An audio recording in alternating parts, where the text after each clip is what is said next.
What's up, everybody? It's Odin on this Sunday evening. Another Sunday upon us. It's Super Bowl Sunday, and it's actually at halftime right now. I figured it was a good time to make a video because the halftime entertainment for this Super Bowl is deplorable. It usually is. I usually can't stand the halftime entertainment, so it's a good time to do something else. This year it's Usher, which as an artist makes me want to vomit out of my asshole. So yeah, not a fan. So yeah, we'll make the video. Hopefully not miss much of a game with featuring two teams I hate, but one that I hate more than the other, which would be the Chiefs. I hate them more than the 49ers. So I'm going for the 49ers. That's why I'm wearing Broncos. It's like my anti-Chiefs gear right now. Because living here in Missouri, I joked about it. If I see another fucking Kelsey jersey or Mahomes or fucking like nobody's original. I don't see like I want to see an Isaiah Pacheco jersey. That would be cool. Or a fucking Chris Jones jersey. Or uh who's one of their cornerbacks that are pretty good. You know, something like that. It's just Mahomes and Kelsey and it's fucking nauseating. I hate the Chiefs. I admit they're both great players. I'm not that stupid to not admit that, but that's part of why I hate them so much. But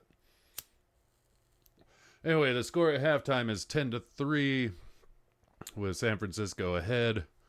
We'll see what the outcome is. I'm pulling for San Francisco, but Mahomes has that lucky rabbit's foot up his ass type playmaking ability at the end of games. So we'll see. Anywho, we'll try to make this fairly quick because I don't want to miss the game. But been some relatively decent Super Bowl commercials.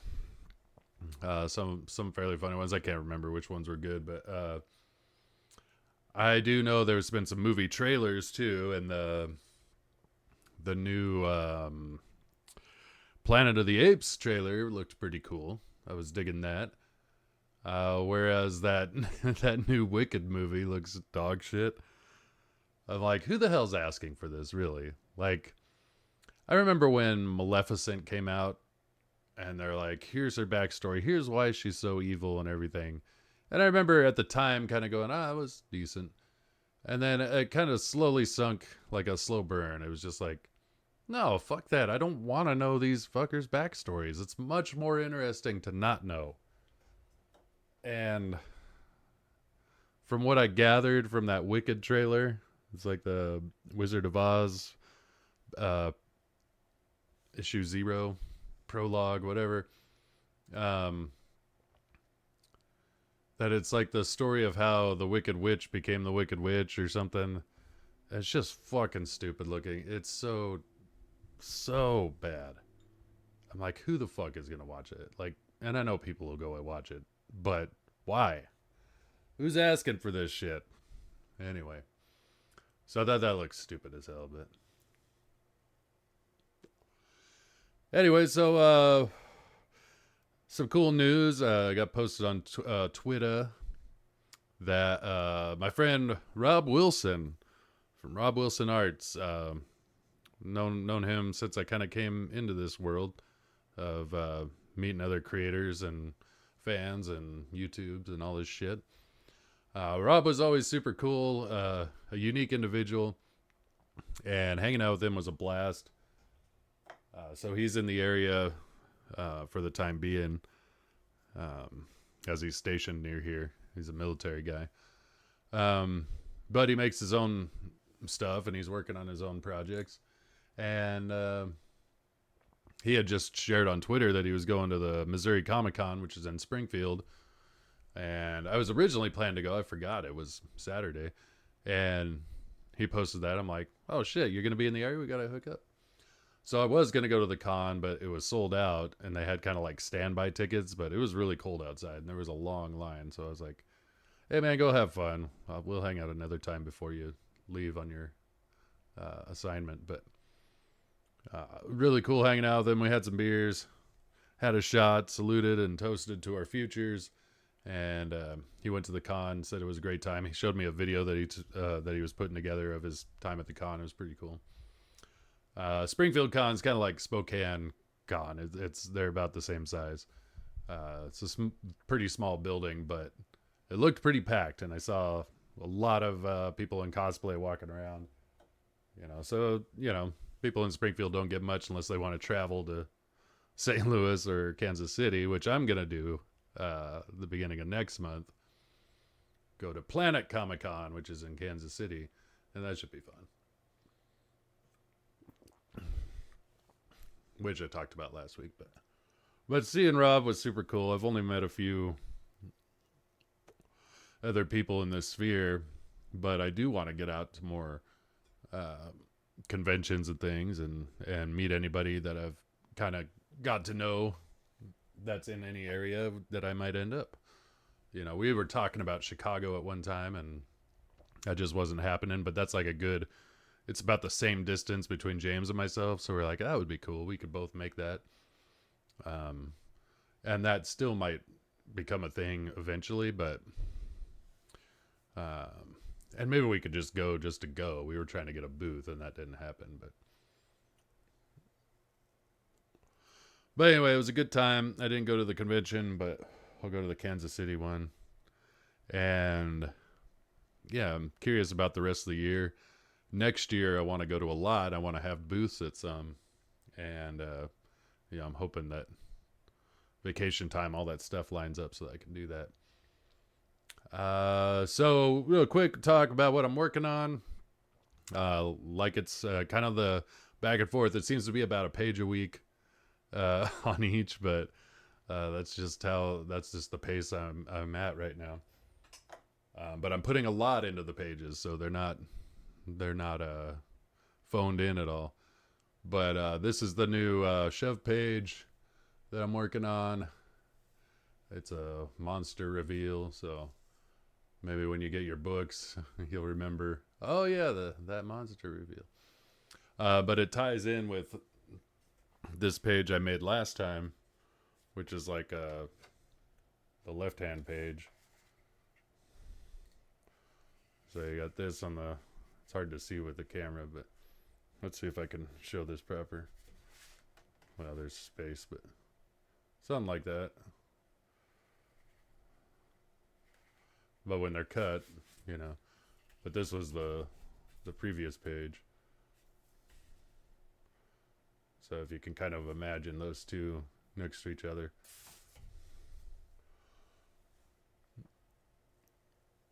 As we get closer to wrapping up this story, it's getting close to its epic conclusion. Big monster battles are how we end this with another portion at the very end. As I get to that point, though, I might not be able to share this stuff. Because somebody could piece it together if they were so inclined. I don't know if anyone would do that, but it's like when you write something that's got a little twist, you don't want, should I share all the pages? They're fun. I like sharing the artwork. I like showing you guys what I'm working on. But do I also want to spoil what's coming? Like even this page, I'm like, yeah, I mean, if you've been following along, this is going somewhere, but nonetheless, I really like this one. It was a lot of fun to draw, especially all the monsterisms. Because now it's just straight monster. It's great. And as an artist, I was having this argument with some other artists, and I think they were just being weird, or maybe they're just not. Maybe they were telling the truth. I don't know. I was talking about how I prefer drawing monsters and things like that, and I hate drawing like people in suits and just normal looking. And this person was like, I like drawing that stuff, and I'm like, why? It's fucking boring, dude. Like, who wants to draw people like, yeah, there's a time and place. You got to do it to tell a story, but if all my stories were just that, and a lot of people like stories like that, where it's like a drama, and I get it, but it kind of defeats the purpose of comic books, in my opinion. You want craziness, you want action, you want something wild and crazy going on. And if you just have a story, albeit a good story, of just normal people doing normal things, like that just, like, why use comic books to tell that story? That just seems like a waste of the medium. In my opinion, because part of the reason why I love comic books so much is because you can do as much as you could draw out, you know? And and there's also a little bit of not giving everybody everything, which again, I like short stories for that reason, but like a movie, you're giving everybody everything. You're getting a soundtrack, you're getting actors with their voice inflection and their movement, and everything is full on. The entire story, the soundtrack, the everything. And that's a movie. It's like a full on experience. And it's great. And there's a way to write for that. And it's all encompassing. And there's a way to incorporate the soundtrack and all these things. But with comic books, you're leaving that to the reader's imagination, what the voices sound like. You're drawing postures and poses, but you have to draw like one thing that'll express, 20 movements in a movie of a character, and one expression that's going to express, however much a panel is worth in the span of a movie. So, so there's a lot of like reader has to fill in the blanks. And I like that. I like that as a reader. I like that as a creator as well. A lot of people go on about novelists who, they put so much detail into their world building, into their descriptions of the setting and the surroundings and the characters' personalities. And I'm like, yeah, but then I do none of the creative stuff myself in this story. You basically fill in all the blanks for me to where, like, all my creativity that I could infuse is lost. And I don't like that as a reader. I don't like that as a viewer or anything. I like having a little mystique. I like having something that I can infuse a little bit of my own personal commentary or belief or voice into stuff, And that's what I love about comic books. You don't know what their voices sound like. You're making them up. Same with reading a novel. But occasionally in novels, they just, especially these big fat ones, are like, man, that writer was so good at like just telling you everything. And I'm like, I don't want to know everything. Sometimes it's the not knowing that makes it so good. And that comes back to that same thing of like the Wicked Witch of the West or fucking Maleficent, where I'm like, I don't need to know. I don't want to know. Like, the fact that I don't know makes it much more interesting. Lets my mind fill in the blanks or not. Maybe I don't want to fill in the blanks either. Some things don't have to be told. Not everything has to be told. And especially when a story's as old as Wizard of Oz, and now you're going to swoop in, what, like 60, 70 years later? 80 even? Is it almost 80? Well, I think it's 70. But and tell us the story that we were missing the whole, and it's like, it's just fucking, it's not needed. Nobody wants it. I don't know, maybe some people want it. I don't want it. But that being said, that's why I like comic books as a medium.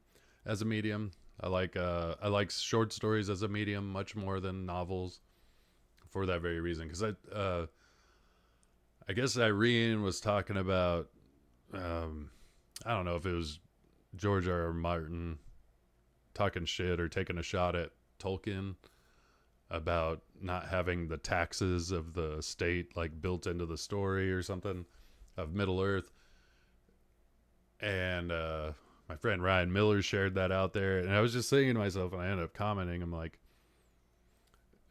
something like, who the fuck gives a shit? Like, why would anyone care unless it's really written into the narrative that drives the story, which it can be. But even then, like, it's only gonna like only a certain audience is actually gonna care about that kind of thing or find that intriguing. I guess somebody who's a tax accountant or something. But whatever the case, I'm like, do we need to know that, or is that really a knock on Tolkien that he didn't go off letting us know all the tax rules and bureaucratic, again, if it's a story narrative or something that really is part of the encompassing story, which it could have been, especially when you're developing a big world, and that could be part of it. But even then, most of the time you only have to hint at it. You don't have to like go into all the ridiculous details and study up on tax laws throughout history. And I don't know. That's my little diatribe. I like things that let you fill in the blanks yourself. Again, that's pounded this drum many times. That's why I like short stories so much, because I don't need to know everything. I want a fun little story is just appear into the window of a world. You don't know everything about it. And you're almost uncovering little bits and clues that are just enough to get to the punchline or the finale. And that's good enough. That's all you need. And anything more, you get bogged down with the minutiae. And I've put down several novels that I'm just like, will you shut up about this stuff? I don't want to know, And I talk a lot about Conan and Robert Howard, and he was great at that. He gave you just enough back history, and he pretty steeped in the world building in his own right, doing his own thing with the Hyborian Age and the maps that he would create. And it was all like pseudo historical. And just kind of like creating his own world that kind of paralleled and mirrored ours in some ways. But it was just enough. Like, he didn't have to sit there, it could just be enough for Conan to say the people of the North act like this, and forever you just know that people up north act like that.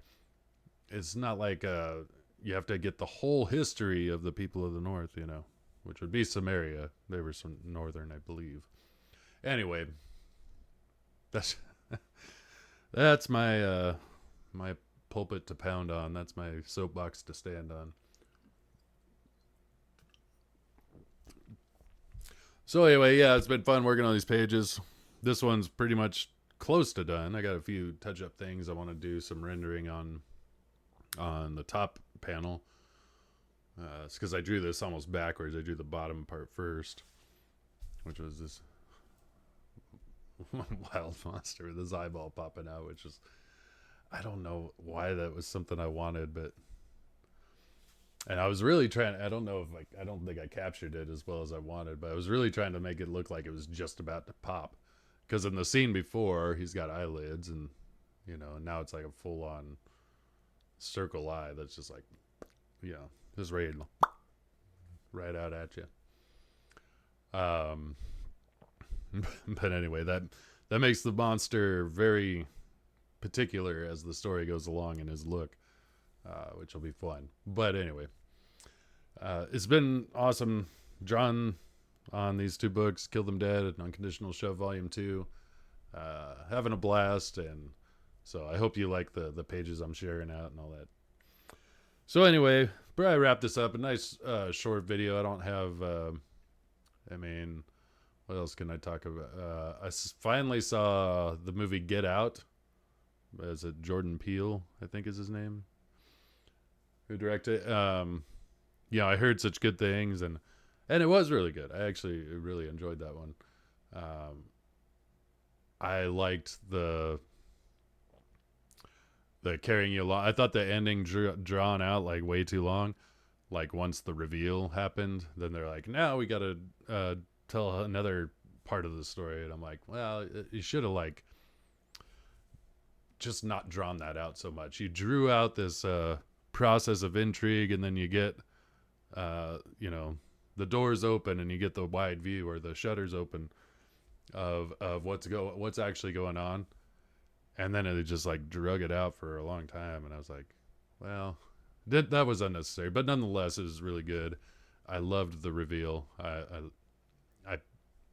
caught onto it like right away, and I'm not always the best at that. You know, some people are like, I always know, like I can guess the twist or the ending or who done it.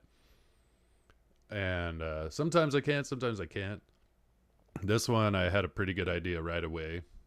Like right when the mom was like, I'm a hypnotist, and I could already tell, like, a lot of the racial overtones were so heavy-handed. I'm like, yeah, that's gonna be the. And I'm not gonna go into the giveaway because if you haven't seen it, it's worth seeing, and I don't want to like spoil it if you haven't, because the twist is really the best part of the movie in its own right. Actually, the dramatic build-up, and I was almost worried because oftentimes you can develop such intrigue and mystery as you're sucked into some psychedelic weirdness that I'm like, can you land the plane? You know, after building it up like this high, and they did a decent job, a really decent job. I've seen a lot of movies where it's like you built up all that intrigue and then just crashed the plane at the end, and it was all that for nothing. You're like, well, that wasn't like the twist isn't nearly as good as the build up to the twist. And that's always it's just a wah, wah, wah kind of moment. You're like, dang it, I watched all this, I got sucked in, and then that's what and that was my fear with the show From, which I think there's a new season. I gotta check that out if there is.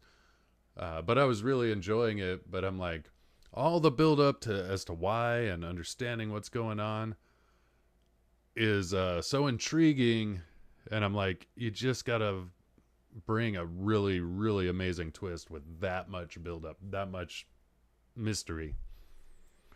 And oftentimes they don't, especially with a series, because they write these series basically to go on and on and on forever. I would love it if a show said, we're doing 4 seasons, not a season after that. Doesn't matter. We're not making new ones. We're ending it. And that's it. And if it was a decent show, I would watch it instantly, knowing that it had a beginning and end. I knew that. And some people love series, TV series and such. Typically, I don't for that very reason, because I'm like, I can get really invested just to like the crash landing at the end. So anyway, I don't know if all that makes sense, but I imagine Usher's stupid halftime show is probably over here, at least pretty soon. So I'll wrap up this video and watch the Chiefs lose, hopefully. Not that I'm rooting for the 49ers. I'm not a 49ers, but the 49ers have a lot of connections to Denver with their head coach and with Christian McCaffrey. They talk about it a lot, obviously. Kyle Shanahan, the son of Mike Shanahan. Mike Shanahan was the coach who got the Broncos their first Super Bowl win. Ed McCaffrey was on the team, Christian McCaffrey's father. So both these guys' fathers were steeped in Broncos and 49ers for that matter. They both were coaches and players for the 49ers. And so Shanahan coached for the 49ers at one time. Offensive coordinator, I believe. And then Ed McCaffrey did a little bit of time for the 49ers as a receiver. But they made their names as Broncos. Mike Shanahan made his name as a head coach for his time in the Denver Broncos. And Eddie McCaffrey had by far his best seasons as a Bronco in the NFL. And then they birthed their progeny, who are now taking that mantle and just killing it in the NFL. So unfortunately, not for the Broncos, but for the 49ers, which is fine, I guess. There's also a Stanford connection because John Elway played for Stanford. Christian McCaffrey played for Stanford. That's a small connection, but those reasons, though, I could root for 49ers. But the main reason I'm rooting for the 49ers because they're playing the Chiefs. And, yeah. The whole Travis Kelce thing, like, people are like, oh, you're just a hater because you're tired of all the Taylor Swift talk. It's like, no. I hated Travis Kelce way before he was ever dating Taylor Swift. I couldn't stand the guy. You know, it's one of those things. it wouldn't matter if he wasn't a good player. So obviously he's a good player because you don't get hate if you're not a good player. Like, because you just never see the field, no one can give a shit. But if you're a good player, then you're going to develop haters. But he's a douchebag. Like, you can see it all over his fucking stupid face. Like, every time he opens his mouth, he sounds like a douche. He looks like a douche. I've watched him be a total douchebag on the field. Now, what I can say about Mahomes, he doesn't seem like a douchebag. Seems like a genuine guy. I still hate him because he's so fucking good, and he's a Chief. That's the only reason. Whereas Travis Kelce, I'm like, yeah, I don't think I would like you in real life. I think I would like your brother. Brother seems cool as shit. I don't know what happened with Travis. He's all privileged and douchey. Whereas Jason Kelce seems like a hell of a regular guy, you know? So, go figure. But again, I don't doubt that Patrick Mahomes will go down as the greatest quarterback of all time at the end of his career. And I don't doubt that Travis Kelce will go down as the greatest tight end of all time at the end of his career. It's just one of those things. But they're fucking Chiefs. And Travis Kelce's a piece of shit. Anyway, enough of that. We'll watch the epic, exciting conclusion. We'll see if it's epic. Of the Super Bowl. Hope you're enjoying it. And if you're a Chiefs fan out there, I feel sorry for your mother.